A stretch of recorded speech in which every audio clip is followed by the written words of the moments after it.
Primeiro dia útil do mês de dezembro, né? É onde o Senado Federal tem a sua cúpula iluminada de vermelho para chamar a atenção para a luta contra a AIDS. O senhor considera importante que a gente faça campanhas de alerta contra a doença nesse momento do país? A gente acha muito importante, porque por muito tempo a doença ficou em volta, em visão, quando da letalidade. E agora que a gente conseguiu fazer tratamentos, trazer tratamentos que diminuíram a mortalidade, a gente viu que está crescente o número dessa doença. Então, a gente tem que trabalhar nesse marketing de mostrar que ainda existe a doença, que ela está no nosso meio e que a gente tem possibilidade de tratar. Lembrando que é uma doença cheia de estigmatizada e principalmente com preconceitos. Então, a pessoa tem medo de saber que tem e principalmente medo de procurar ajuda. Então, se a gente consegue mostrar que temos tratamento, não temos cura ainda, mas tratamento eficaz, que vai dar qualidade de vida e principalmente trazer ela para o convívio da sociedade, fazer ela ser uma pessoa ativa economicamente e funcional. Doutor Júnior, aqui na minha mão eu tenho o boletim epidemiológico que foi lançado na sexta-feira pelo Ministério da Saúde e realmente tem a ver com o que o senhor está dizendo, porque diz aqui, 135 mil brasileiros vivem com HIV e não sabem. É um número considerável, né? Além de ser um número considerável, a gente tem que lembrar que a gente tem uma dificuldade de fazer o diagnóstico, porque a pessoa não quer ir. Por isso que a gente tem 136 mil pessoas que convivem com HIV e não sabem. Mas só esses tem aqueles que a gente já diagnosticou e também não procuraram uma assistência final.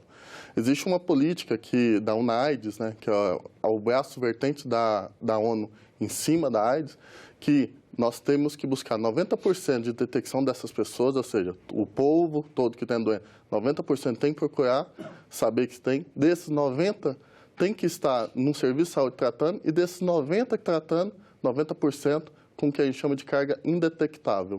O que é isso? A gente correr atrás de pegar quem não tem a tratar todo mundo, porque essa é a melhor maneira da gente prevenir. A gente previne evitando o contágio, ou seja, usando camisinha, sexo seguro, medidas seguras, evitando o uso de drogas, existe a contenção de dano, entregar seringa, não reutilizar a seringa, que é uma política, que é criticada ou não, mas é uma política. E dentro disso a gente tem outra política, tratamento precoce evita contaminação, além da PrEP, que é você dar um tratamento que diminui a taxa de contaminação também. Agora, o senhor está no dia a dia atendendo a população lá no Hospital Santa Lúcia, aqui em Brasília, e uma faixa aqui que o Ministério da Saúde coloca como de altíssimo risco é a faixa dos jovens, né?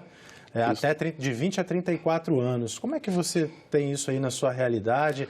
Por que esse grupo é tão, digamos assim, vulnerável? Então, a primeira parte quando a AIDS surgiu, década de 80, 90, foi muito visível que é uma doença que causava óbitos, que causava debilidade da pessoa. A partir do momento que a gente começou a tratar, essas pessoas não estavam mais em volta. A mídia não estava falando de pessoas morrendo por causa de AIDS. Graças a Deus, a gente conseguiu ir. Só que a gente teve um lado negativo, que as pessoas pararam de ter medo dessa doença e começaram a se expor. Então, se a gente pega a população que é mais exposta hoje, são os jovens. Associado a isso, o que nós temos? O jovem é muito impulsivo e não querem viver regras. Então, como a gente vive numa sociedade que quer mudar tudo em regras, o que o jovem faz? Na impulsividade e fora da regra, foge desse contexto. Então, por isso que acaba sendo a população em volta. Não que a gente não tenha que esquecer do resto. Temos idosos também com diagnósticos e pessoas jovens. A gente, graças a Deus, a gente já conseguiu diminuir e quase zerar a transmissão materna.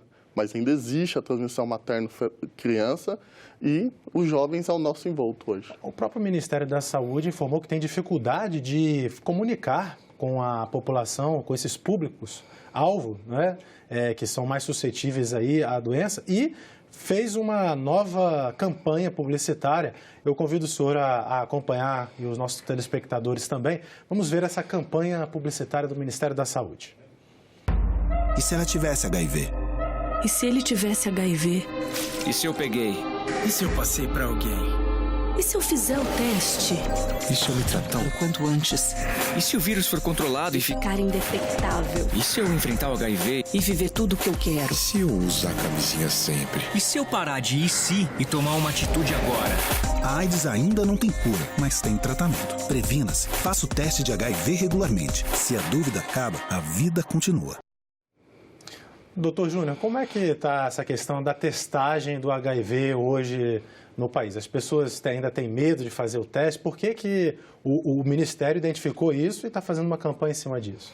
Então, o Ministério falou que a gente estava comentando anteriormente. O jovem ele tem medo de buscar saber o que tem. É normal de todo mundo, o medo do novo. Então, os testes estão disponíveis em todas as redes públicas. São testes rápidos, demoram mais ou menos 15 minutos para estar pronto. E faz a detecção. A partir desse momento, a gente tem que acolher essa pessoa. É onde a gente perde algumas pessoas. Então, temos que testar todo mundo. A gente não tem medo, a gente não tem que ter medo de saber o que a gente tem. A gente tem que ir atrás e descobrir. Então, por isso que a base hoje é descobrir quem tem. Se eu descubro quem tem, vou tratar quem tem e vou evitar que novas pessoas se contaminem. Bom, então vamos falar de notícias positivas agora. A mortalidade por conta do HIV caiu no Brasil, né? A que se deve isso? Então, como a gente falou, a gente, década de 80 e 90, não tinha tratamentos eficientes. Hoje, anos 2000, 2010, começamos a ter tratamento de alta rapidez. A gente chama de terapia antirretroviral de alta potência. Hoje a gente consegue negativar o vírus, ou seja, a presença do vírus rapidamente, e com isso aumentar a sobrevida das pessoas.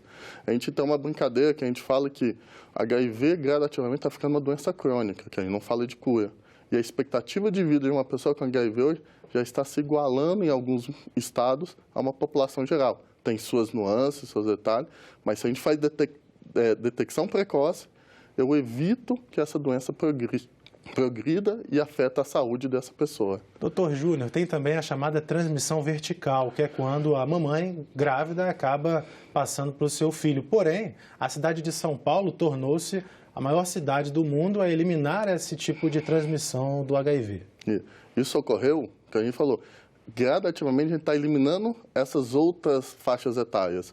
Essa faixa etária é muito importante, porque hoje a gente sabe diagnosticar a mãe. A mãe chega grávida, a gente faz um teste rápido e se ela tiver doença, a gente vai não recomendar a amamentação e, principalmente, durante o parto, fazer uma medicação para evitar que esse bebê seja contaminado e cuidar desse bebê durante o período.